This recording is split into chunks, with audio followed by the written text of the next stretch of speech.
ராதே கிருஷ்ணா. எல்லாருக்கும் வணக்கம். நான் உங்கள் நந்தினி பேசுகிறேன். தென்னாட்டுடைய சிவனே போற்றி, எந்நாட்டவர்க்கும் இறைவா போற்றி.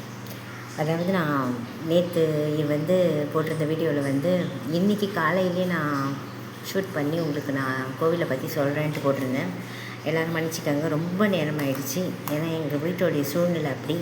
நான் அவங்க குடும்பத்தையும் பார்த்துட்டு எல்லா விஷயத்தையும் பார்த்துட்டு செய்யணும். ஆனால் நான் அவங்க யாரையும் ஏமாத்தலை. என்னை நம்பி சப்ஸ்கிரைப் பண்ணி இந்த வீடியோவை பார்க்குறவங்க எல்லாருக்கும் நான் முதல்கண் வணக்கம் தெரிவிச்சுக்கிறேன். ரொம்ப நன்றி தெரிவிச்சுக்கிறேன். கிருஷ்ணன் பொதுவாக சொல்கிறேன். நான் இப்போது அவருடைய ஸ்தல புராணத்தை சொல்கிறேன். இது திருமுல்லை வாயில் பாடல் பெற்ற தலம். தொண்டை நாட்டு சிவாலயங்களில் வரிசையில் 21வது தலமாக இருப்பதால் வட திருமுல்லை வாயில் பாடல் பெற்ற தலம். தொண்டை நாட்டு சிவாலயங்களில் வரிசை 21வது தலமாக இருப்பது வட திருமுல்லை வாயில். குடும்பத்தில் ஏற்படும் கருத்து வேறுபாடுகள் காரணமாக மன நிம்மதி இல்லாமல் இருப்பது, குடும்பத்தில் ஏற்படும் பல குழப்பங்கள் தீர்ந்து யாவரும் ஒற்றுமையுடன் வாழ வழிபட வேண்டிய தலம் என்ற சிறப்பு இத்தலத்தில் உண்டு. இறைவன் பெயர் மாசிலாமணீஸ்வர், இறைவி பெயர் கொடியடை நாயகி. எப்படி போவது? சென்னை அரக்கோணம் புறநகர் ரயில் பாதையில் உள்ள திருமுல்லைவாயில் ரயில் நிலையத்திலிருந்து சுமார் 2 கிலோமீட்டர் தொலைவில் இருந்து சிவஸ்தலம் அமைந்துள்ளது. சென்னை நகரில் ஒரு பகுதியான அம்பத்தூரிலிருந்து சுமார் 3 கிலோமீட்டர் தொலைவில் கோவில் உள்ளது. சென்னையிலிருந்து திருமுல்லைவாயில் நகர்ப்புற பேருந்து வசதிகள் இருக்கின்றன. அருள்மிகு மாசிலாமணீஸ்வரர் திருக்கோவில், திருமுல்லைவாயில், அஞ்சல், திருவள்ளூர் மாவட்டம் 609113. இவ்வாலயம் காலை 7 மணி முதல் மதியம் 12 மணி வரையிலும், மாலை 4:30 மணி முதல் இரவு 8:30 மணி வரையினாலும் தரிசனத்திற்காக திறக்கப்பட்டது. தல வரலாறு. காஞ்சிபுரத்தை தலைநகரமாக கொண்ட அரசாண்டு வந்த தொண்டை நாட்டு அரசன் தொண்டைமான் ஒரு முறை திக்விஜயம் மேற்கொண்ட போது எருக்கம் தூண்களும் வெள்ளை கதவு பவழத்தூண்களும் கொண்ட புழல்கோட்டையிலிருந்து பைரவ உபசரணையுடன் ஆட்சி செய்து வந்த ஓணன் காந்தன் எனும் அசுரர்களால் பெயரில் போரில் தோற்கடிக்கப்பட்டான். இந்த ஓணன் காந்தன் ஆகிய இருவர்களும் காஞ்சியில் சிவாலய பிரதிஷ்டை செய்து வழிபட்டு பேறு பெற்றவர்கள். அவர்கள் பூஜித்த திருக்கோவில் திருவோணங்காந்தளி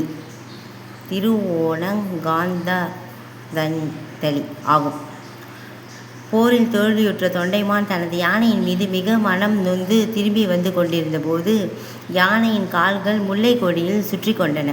யானை முன்னேறி செல்ல மிகவும் கஷ்டப்படுவதால் தொண்டைமான் தனது வாளினால் முல்லை கொடிகளை வெட்டி யானை முன்னேறி செல்ல வழி ஏற்படுத்தினான்.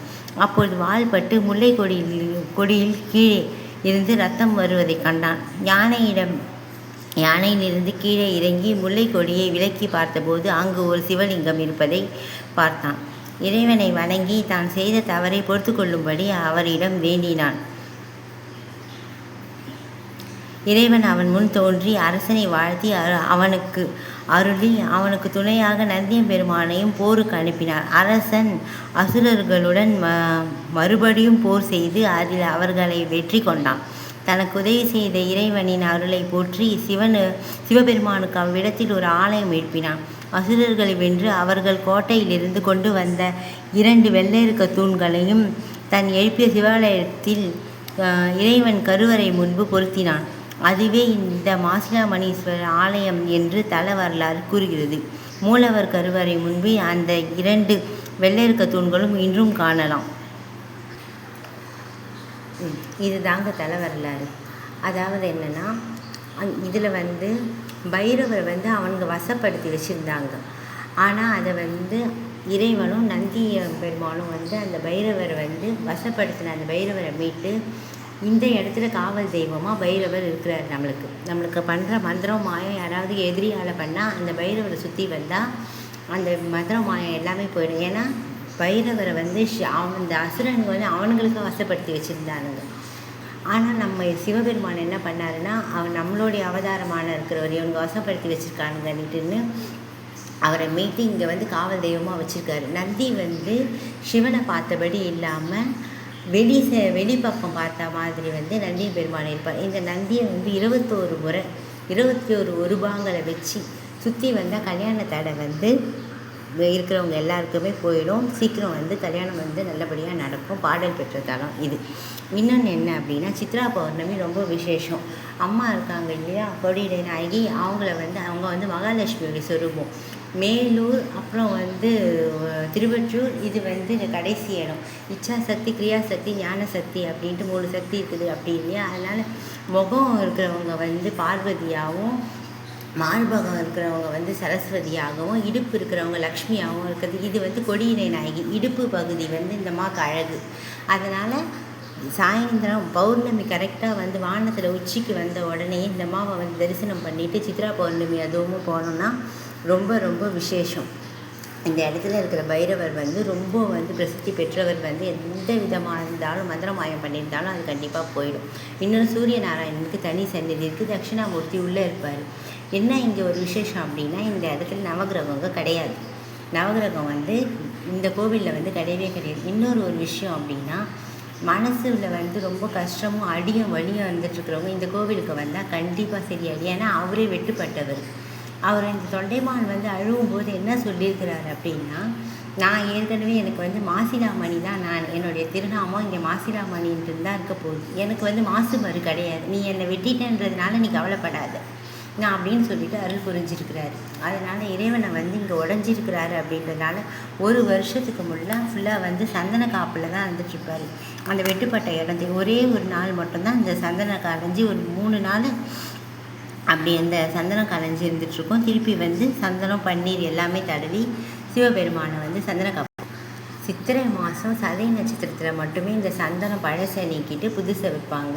அதுவும் வந்து ஒரு நாள் அந்த மாதிரி தான் இருந்துகிட்ருக்கோம். 1 நாள் இல்லைன்னா 3 நாட்கள் அப்படி இருந்துகிட்ருக்கோம். அது எப்படின்ட்டுன்னு தெரியல, அது சரியா. ஆனால் வந்து அந்த சந்தனம் நீக்கும் போது நம்மளை உள்ளெல்லாம் அலோ பண்ணுவாங்க. நம்ம போய் பார்த்துட்டு வரலாம். தலையிலேருந்து சரி பாதி வெட்டுப்பட்டிருக்கிறதுனால ஆவுடையாருக்கு மட்டும்தான் இந்த கோவிலில் வந்து அபிஷேகம் நடக்கும். பிரதோஷம் ரொம்ப விசேஷம்.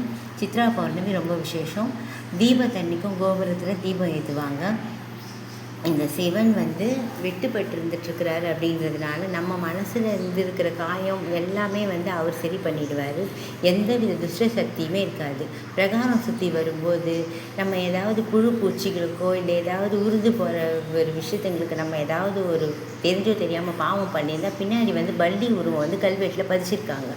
உங்களால் முடிஞ்சது பால், சந்தனம், மஞ்சள், குங்குமம் கொண்டு வந்து அதுக்கு அபிஷேகம் பண்ணி வச்சுட்டு நெத்தியில் 1 ரூபா அப்படி வச்சுட்டு போனீங்கன்னா உங்களுக்கு பிடிச்ச பீடை, தோஷம், இல்லை யாராவது பண்ணி வச்சுருக்கிற மந்திரம், இல்லை கல்யாண தடை, இல்லைன்னா குழந்தை பேரு தடை, இல்லை வேலை தடை எதுவாக இருந்தாலும் உங்களுக்கு போயிடும். உள்ளே வந்து குசேலபுரீஸ்வரர் இருந்துகிட்ருக்கிறாரு. முருகருக்கு தனி சந்நிதி இருக்குது. இது வந்து பெரிய பாடல் பெற்ற தலம். முருகருக்கு தனி சந்நிதி இருக்கார். அதனால் எல்லா சிறப்பு மிக்க இந்த தலத்தை வந்து நீங்கள் வந்து வழிபடணும், கும்பிடணும்னு சொல்லி நான் வேண்டிக்கிறேன். இவ்வளோ நேரம் பொறுமையாக என்னுடைய வீடியோ பார்த்ததுக்கு நன்றி. நான் வந்து இது வந்து ரொம்ப லேட்டாக இந்த வீடியோ நான் அப்லோட் பண்ணிட்டேன். ஏன்னா எங்கள் குடும்ப சூழ்நிலை அப்படி. அது எதிர்க்க இருக்கிற இந்த சாமிக்கே உண்மையாக தெரியும். காலையிலேருந்து ரொம்ப அலைச்சல், ரொம்ப சாப்பாட்டு கூட அரிசியை இப்போ தான் நான் வாங்கிட்டு வந்திருக்கிறேன். இனிமேல் தான் சமையல்லாம் எல்லாமே செய்யணும். அவருக்கு உங்கள்கிட்ட சொல்கிறதுக்கு எனக்கு வந்து டைம் அவகாசம் ஆகிடுச்சின்ட்டு நான் ரொம்ப கஷ்டப்பட்டு ஃபீல் பண்ணேன்.